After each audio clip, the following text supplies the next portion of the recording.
Happy Halloween and welcome listeners to a brand new episode of Technology Questions Answered. This is episode 7 and it's all about protecting your electronic devices from theft, choosing and correctly using a Kensington lock. This is your host, Steve Smith, founder of Z-Axis Productions and digital technologies consultant. So let's talk about protecting your electronic devices today. Electronics are getting smaller and smaller, and that poses a bigger and bigger threat to your investment. This threat is theft. Now, it's impossible to completely eliminate the threat of theft, but there are many ways of preventing it. Most businesses and homes have several devices equipped with a Kensington lock security slot, and that's today's topic.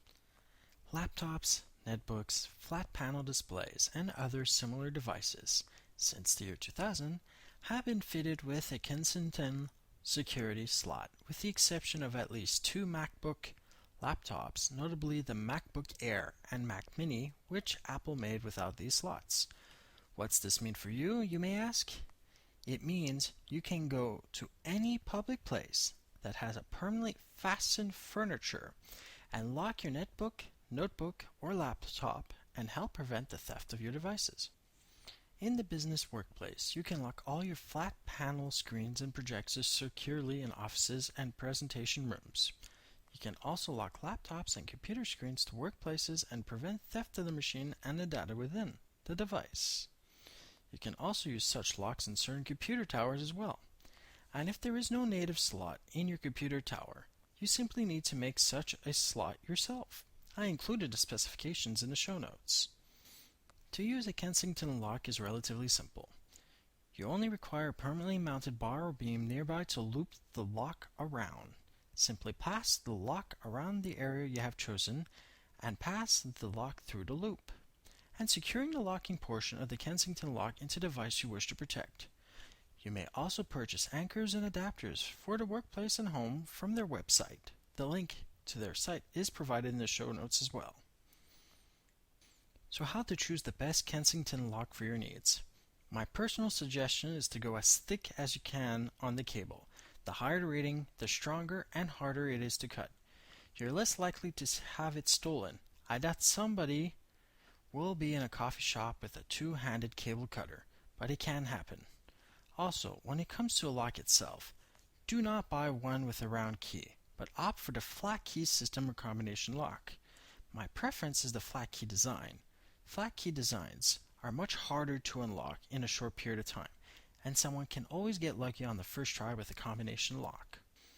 There are also other versions of the Kensington lock that employ sound emitting technologies and sensors. Use these in public places. Coffee shops, libraries, and computer cafes are noticeably quiet. The thief would be spotted immediately when the alarm goes off. Maybe if you're lucky, he'll also be apprehended on the spot. The best suggestion I can make for using a portable device in public is to always leave with it. Never leave a device unattended. The longer it is available for theft, the more likely it will be stolen. Other possible methods of prevention are to leave your webcam on your laptop running, emailing photos to your email or to another person's computer. Activate your GPS chip within your laptop or the tracking software within the BIOS, available in many newer laptops such as the Dell XPS M1330 and later. You can also have friends and coworkers watching your hardware too. Just another reason to go out with friends and coworkers outside the workplace. Next week, I'll be explaining the process of building your very own computer with tips on hardware, software, tools you'll need, and a list of free software you can install on your computer. I will also explain how to avoid buying overly expensive hardware and still get amazing hardware. If you have any questions, comments, or stories on any topic we talk about here on this podcast or any other previous episodes, you may find all the necessary contact information or list of sources, software, hardware suggestions, and a link to our new message board on our website at www.zaxis.net, as well as a list of important podcasts that you should also listen to. You can also send your emails regarding our podcast at tqa@zaxis.net. If you want to stay up to date on events and information on our podcast and company special events, download and install our brand new toolbar.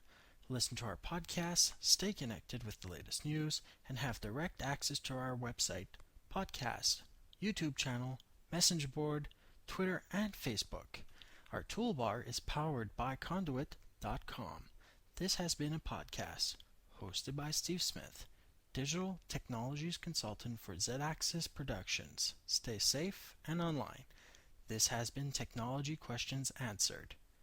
This podcast has been recorded using Audacity, an open source sound recorder and editor. Head over to audacity.sourceforge.net and support Audacity by donating or buying exclusive merchandise. Or head over to our website and view the links in the show notes of this episode.